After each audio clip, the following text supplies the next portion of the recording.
Hi, my name is Matt Perez, and with me is Jose Leal, my partner in crime here. And we had a guest scheduled for today, but unfortunately had technical problems. We had technical problems, so um, we're just going to talk for about a half hour, and that's that. We got to talk to each other. Yeah, we're going to talk to each other for a change. So the show is the no-show show because Yeah. our guest was not able to show. So that's good. Let's talk. We've got lots to talk about. We talked about a little bit about the co-op conference that happened this last weekend. Yeah. Let's talk about that. That was pretty exciting. And we had a great conversation with our future guest yesterday as well, so we could talk a little bit about that. She was amazing, and just this morning we had our Fiat crew meeting that was interesting as well. So lots to talk about. So let's start with the co-op. Yep. California's got a co-op association, and they do a great job. They're housed out of Davis, California, and they run a lot of different events, but they have an annual event. And so this event was actually here in our backyard in San Jose, California. And their annual conference is brings in the co-op community, lawyers, accountants, practitioners, facilitators, you name it. Everybody kind of shows up. Still a small community when you think about it. Probably around 250 people, something like that, 300 people.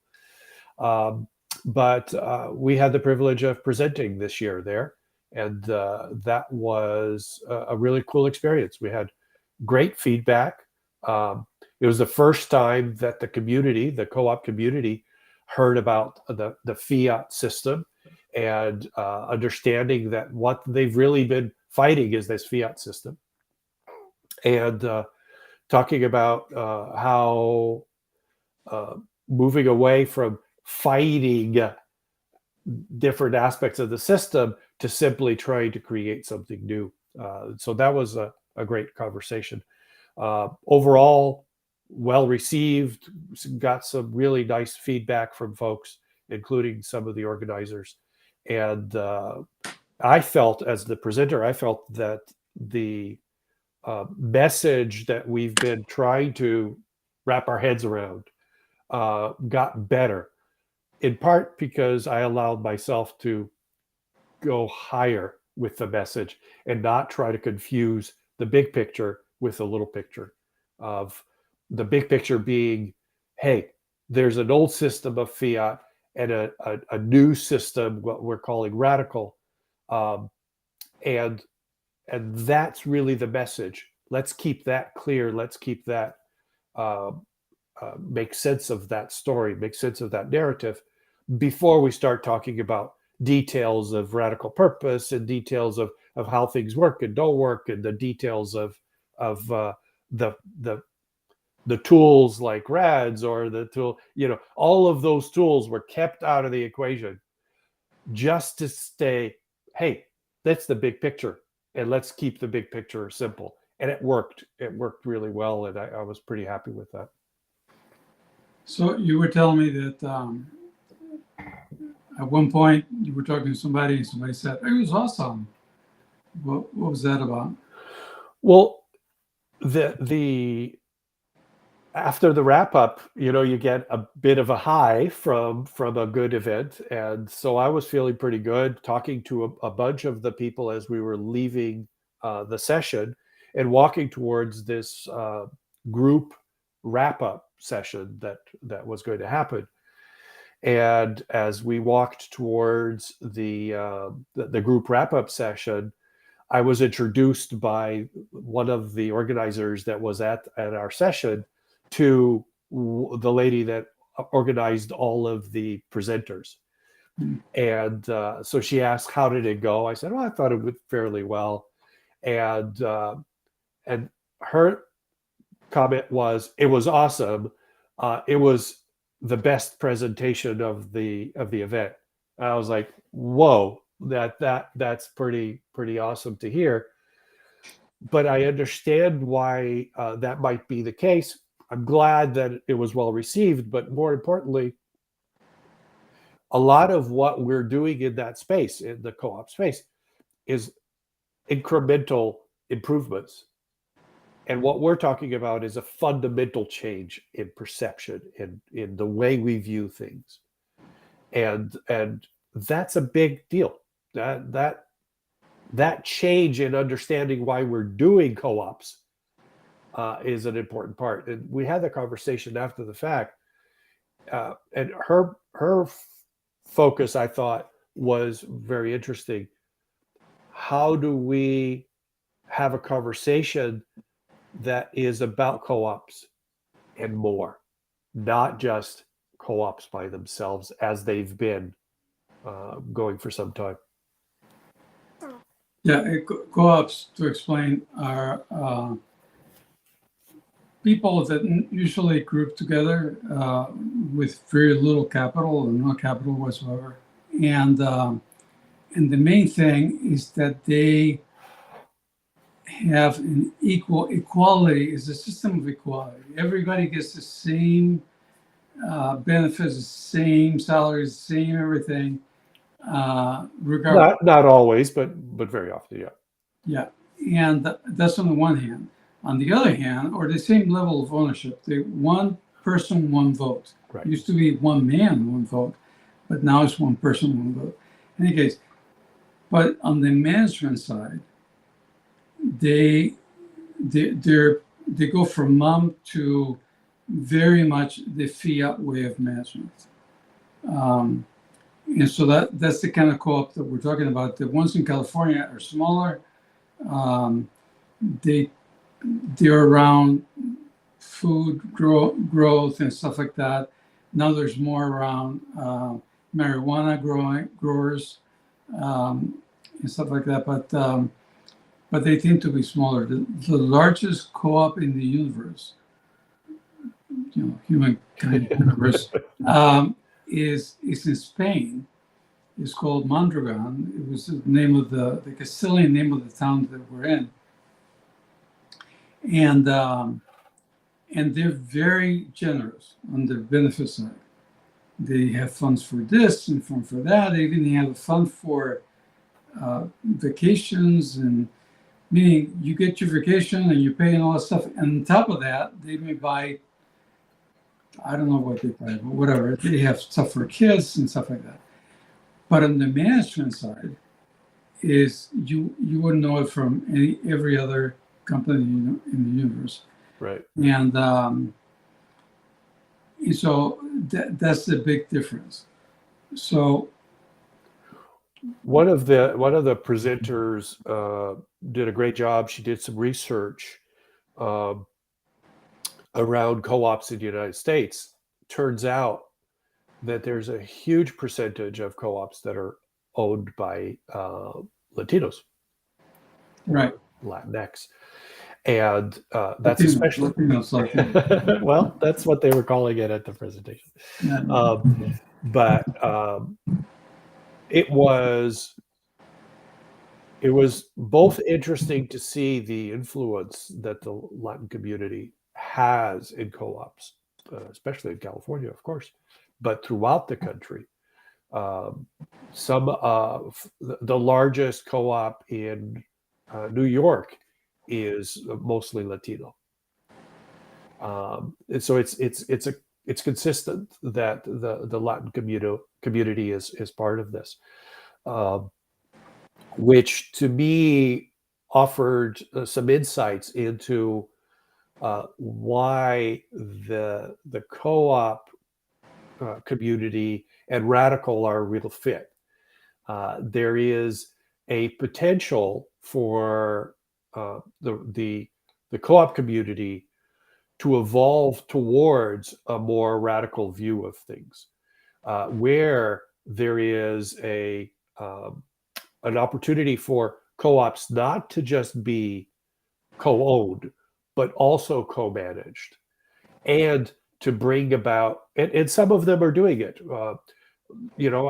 We both met a few years ago, Matt, the lawyer from Oakland. Now I can't think of his name. Ricardo Nunez, and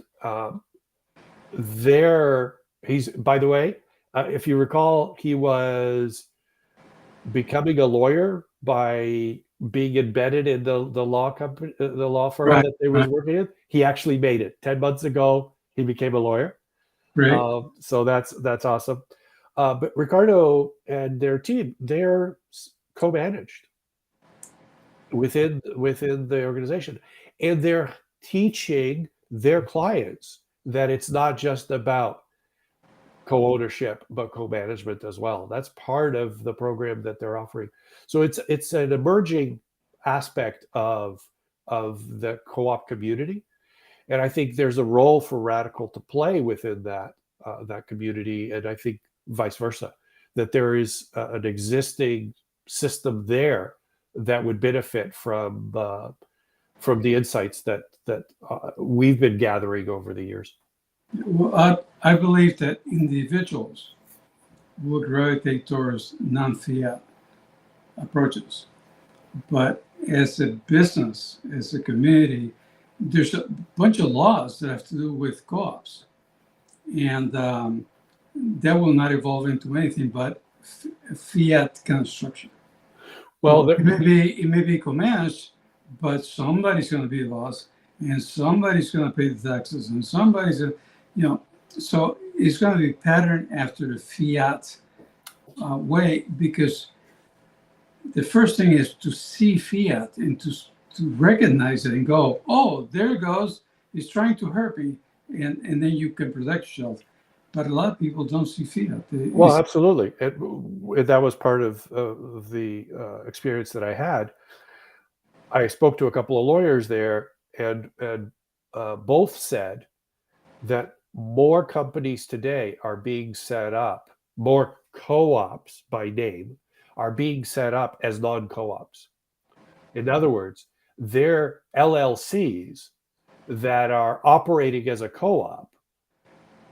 So their internal governance is co-op based, but their legal instrument is actually an LLC. Yeah, starting in Colorado. And that gives you a lot more freedom as an organization to be able to do things without those explicit requirements of the traditional co-op structure that you're describing. I'm not arguing about individual people, individual companies, and stuff like that, but co-ops as we know them today, as they're set up and all that stuff today, will not evolve into anything. Younger people will gravitate towards kind of co-ops that are LC, but not quite. But there's more of a people evolving. Right. And I think we agree on that. I'm not suggesting that what will happen is that existing co-ops will morph into new kinds of co-ops. Some of those will, but we have the same conversation around existing corporations morphing into radical companies. That's likely not to happen either, right? No. So what we recognize is that it is the people that are going to do that, but that community of people that are interested in co-ops are much more open-minded about co-ownership, much more open-minded, and much more, I believe, much more readily able to see fiat than the people that are sitting in corporations. Yeah. No, yes, I do believe so. I wrote a post not that long ago that all it takes is to give up the one person, one vote, and you're even a lot closer. Exactly. And so, yes, I do believe that individuals, people, and eventually communities will look for something else that's non-fiat. Exactly. The problem is, or the obstacle that I see is that people don't see fiat. And so long as you don't see it, you make up stuff given the situation. You fix one aspect of it, and something else comes and bites you. And your cousin says at a dinner party says, "See, I told you that wouldn't work," and stuff like that. Is you have to have the so that is fiat in a box. Now I understand all that stuff, and this is not. So what do we do to create non-fiat? And that's the message that we're preaching out there. So, Well, that's our job, right? That's the yeah, work that we're doing, and telling that narrative of what is fiat, and what is the root of human nature, and the root of something that is different. yeah, That's the story. And so, if we do what we're hoping to do, we change that narrative. We start to change that narrative, and yeah, people grasp that and use it for themselves, and use it in their own right, way, and use it right. in however it serves them. It's not about saying this is what you must preach and this is what you It's, must do. it's not dogmatic, yes, Exactly. uh, Exactly. but you have to do it my way. No, no, it's not. So there's fiat, and we've been calling radical to make a distinction, to make that distinction. But radical is not the system. It's the foundation and a set of tools, and what you do with that is your Exactly. business. Exactly. And And that's why it's that approach that I think makes it viable and applies to the co-op community, because they could tweak it for themselves in the yeah, way that they see their world. But it goes back to the conversation we had with Jennifer, right?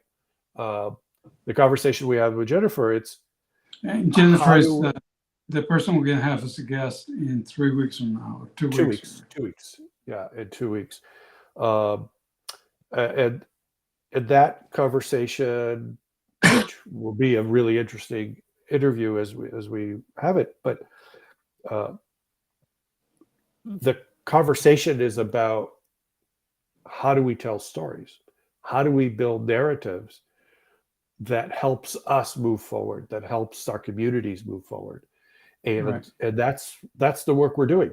That's the radical thing. Isn't about necessarily building anything. Yeah. It's about being able to tell that narrative in the way that people build things themselves. Right.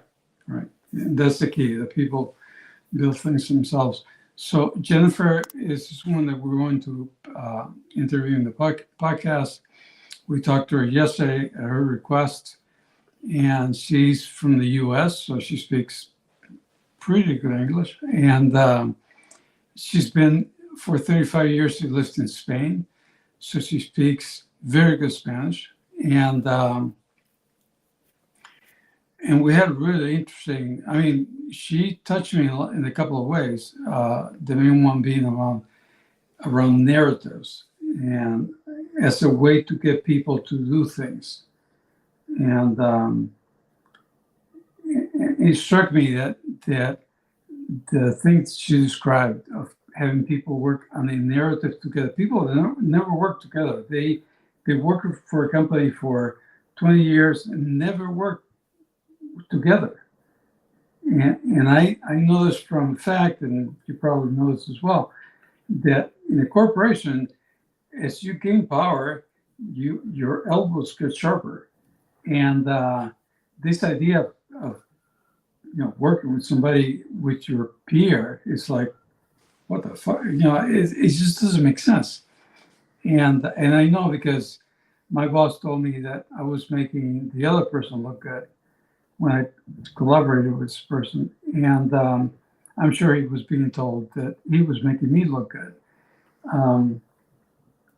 Luckily, we ignored it. But anyways, so there's very little collaboration that way.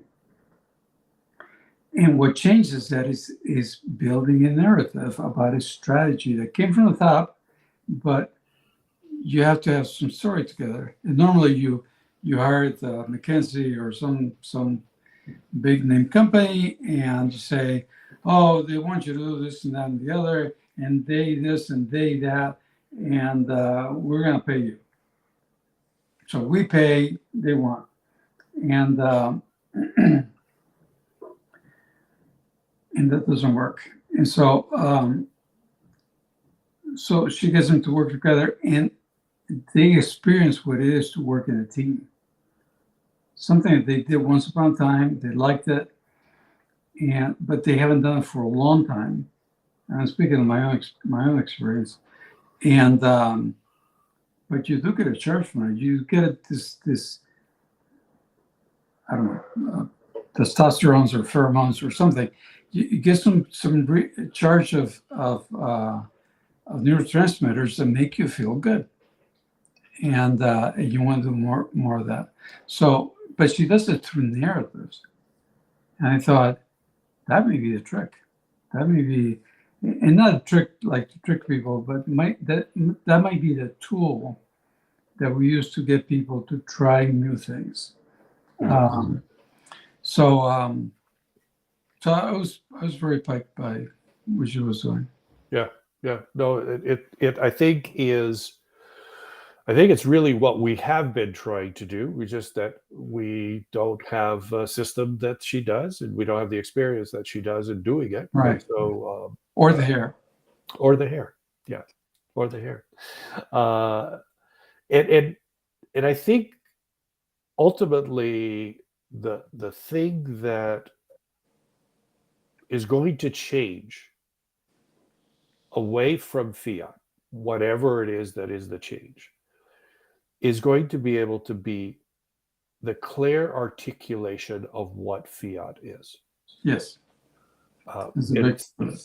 Because we have never, as a society, we've never identified that system of manipulation, that system of control, that system of force as a thing. We keep looking at the attributes of the system. We say, oh, capitalism. Oh, the 1%. Oh, the educated. Oh, the uneducated. Oh, the poor. Oh, the rich. It's always them. It's always someone else. Yeah. It's always someone else. It's always something else. It's never the system. And if we keep identifying aspects of the system as the problem, we'll never actually be able to see the system as a whole. Right. Because we're always going to be focusing on that one part of the elephant. Yes. And what we're saying is, it's the elephant, damn it. It's not the foot. It's not the trunk. It's not the tail. It's the whole thing. And when you see that the system itself is what we call the fiat system, yeah, you can start to see that it is interconnected and interoperable. There is no fixing one part of it and thinking that the other stuff is going to have to change as well. You cannot all of a sudden say, hey, let's change the foot of the elephant, but not the other things. And by the way, we're part of it. Of course, we're all part of it. We are part of the elephant. I certainly taught my kids, if they said, oh, somebody hit me, and you hit them harder, as opposed to trying to teach them, so why did he hit you? Or did you find out why he hit you or something? So we're a part of it. Yeah. And we've been, you say something that I think is very true, and you've said it many times before. We're here with years of experience. We're excellent at fiat. No shit. Right? We're excellent at fiat. And we're excellent at fiat because we've been conditioned to see the world through that lens. Yeah. And we've had to succeed in that world and with that lens. And by the way, conditioned not by a few people in the smoke-filled room or in the shed. It's by parents, by schools, by By religion, the system. by this system. So, and Marx, which is the has made a comeback and all this stuff, basically wanted to create another fiat system ruled by labor. And we know what happened to that. But he was going from this fiat system to that fiat system.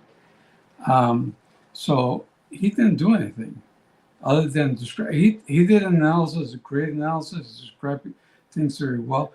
But the solution, what is the solution? Is not to fix this system, because there's no fixing this system, is to start building a different system. Right. And it will have its fault. It will have, bad people in it, all that stuff, but it'll be better.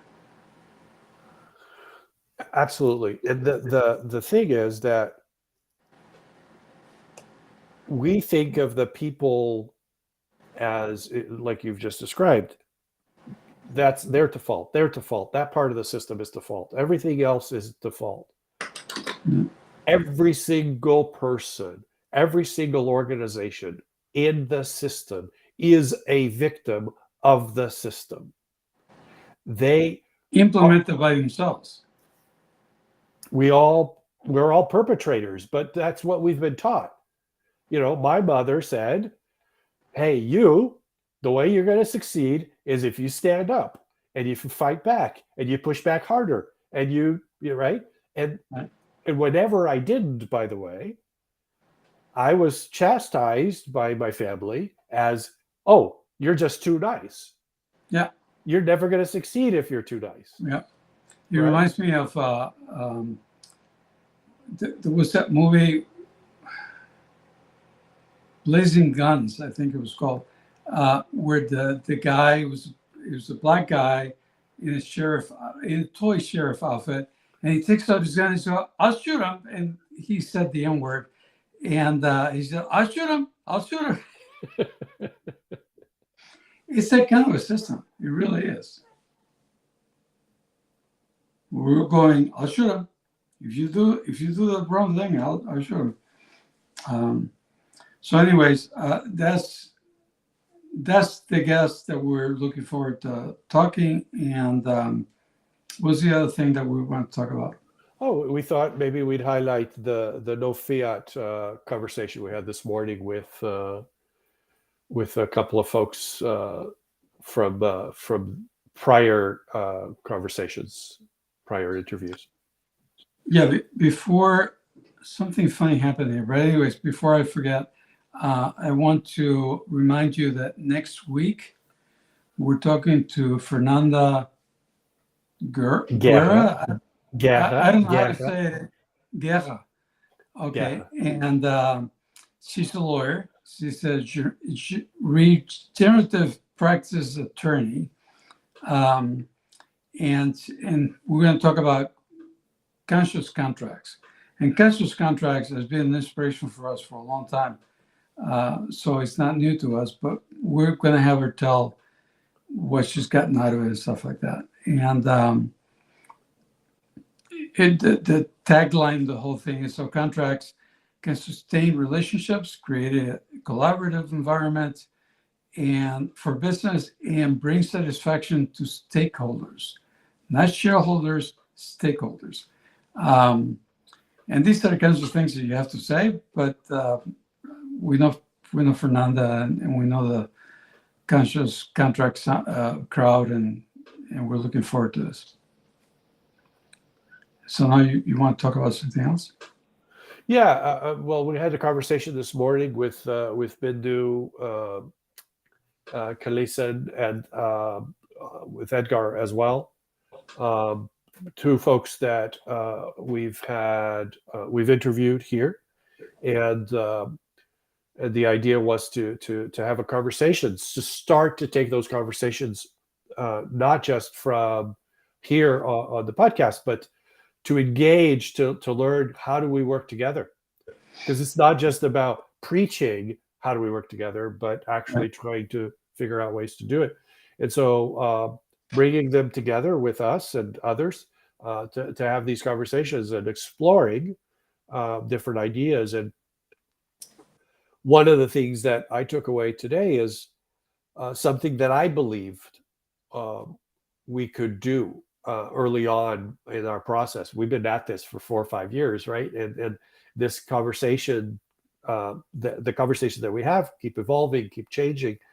And one of the beliefs that I had was that we could work with corporations in a way that we would Trojan horse the organization. We'd go in to pretend to do something, and then we actually do something else, and we convert them into being more conscious, being more radical minded, or whatever it is that we thought. And we heard that today as a possible way to move forward. And I think I've come to the realization that, first of all, if we're lying about what we're doing, which however you do it, you're lying, if that's what you think you're doing, then we're actually going to be starting on the wrong foot, because we're not being genuine about what we're doing. 1. 2, the fiat system is so powerful. If you play in their game, you're going to get consumed, not the other way around. You end up getting sucked in to the system, even though you think you're not getting sucked in, and that you're in control, that you're in charge. And I use the example in that conversation about here in the Bay Area. This over the last 5-10 years, there's this big huge shift towards mindfulness at work. And what my experience has been is that mindfulness at work is so that we can get you to de-stress just enough so that you can take on more work. That's the benefit. Let's work you harder. Let's continue to be just as chaotic and just as dysfunctional, but you can do it better because we're also giving you mindfulness at work. Right. So that was just one of the topics that we had today, the no fiat conversation with those folks. Do you have any thoughts on that? Yeah, no, the same thing is when he said the thing about Trojan horse. My reaction was, no, I don't want to lie to anybody. I want to be upfront. And there's a way of saying it, and there's another way of saying it, and I'm open to that. But not Trojan horse, because the Trojan battle and the Trojan horse, which I don't think it actually existed, it was more of a myth, is, like you said, it went from one fiat system controlled by some guy at the top to another fiat system controlled by some guy at the top. Big deal. For the guys at the bottom, it doesn't matter. And for the guys in between, they're trying to get to the top and murder the whoever's in charge kind of thing. So that didn't solve anything for humanity. It solved it solved a lot of things for the guy who was riding the Trojan horse. I forget who it is, but some Greek and ancient Greek, I should say. And but it doesn't solve anything for humanity. So, and even if the new guy is more benevolent, it still doesn't solve anything for humanity, because he's going to die, and then his child is going to take over, and his child is going to be Ivanka Trump instead of Trump, or some version thereof. So no, I don't. I didn't think it was. It was good in the sense that it put that in plain sight. Yeah, that's what it's about. It's about having conversations. But it is the direction that it was going was not good. And as I said to them at the time, is I don't believe that you can change um, corporations. By that I mean corporations that are making money and don't need funding and stuff like that, because their job is to make money and not need funding. Yeah, anything that takes away from that, even if one individual, one of the second rank, kind of starts playing with it, he starts playing with it until there's a hiccup in his output, in his financial output. And then as he's stretching his neck out, they'll cut it. And they'll put another guy in who will know not to do that. So yeah, corporations are not going to come along and start a new system out of the blue. The teal movement, which is not a movement, but it's been made a movement. Anyways, was about companies that make the transition to co-management only. Co-management only. And because it left co-ownership out, it was as fragile as the boss. So when the boss died, his son took over and changed everything back. And that's what ownership is also very important. So it's seeing fiat enough to motivate you to holy shit, I got to try something else, and then realize that ownership is the key. And it's not a giveaway. You're not giving anything away, but you're letting other people take ownership of the thing and enjoy the benefits of ownership and bring and join you in being an owner. You know, I laugh when I hear we want to make people feel like owners. No, no, I feel like crap today. It doesn't mean that I'm crap. I just feel that my foot hurts, my head hurts, or my beard, whatever. But if you want me to feel like an owner, honestly, you make me an owner. Yeah. Well, to be, not to feel in this case, right? You want to be an owner and not to feel something that you aren't, right? Right. That's what I'm saying. If you want me to feel like an owner, you have to make me an owner. Exactly. And since we don't believe in the big benevolent boss kind of thing, then it's got to be a decentralized way Ground of doing up. it. Yeah. And the easiest way, I mean, the way that I know that this can become something big in 10 years' time is starting from the ground up. Yeah. Yeah, absolutely. Well, not bad for a no-show show. Yeah. We're done. 38 minutes. We'll wrap it up there. Okay. Sounds good. So again, join us next week for Fernanda Guerra. And in a couple of weeks, we've got Jennifer. And today's guest will be back with us in 3 weeks. And hopefully we'll have our technical issues corrected by then. Yeah, hopefully. Have a great show. Bye.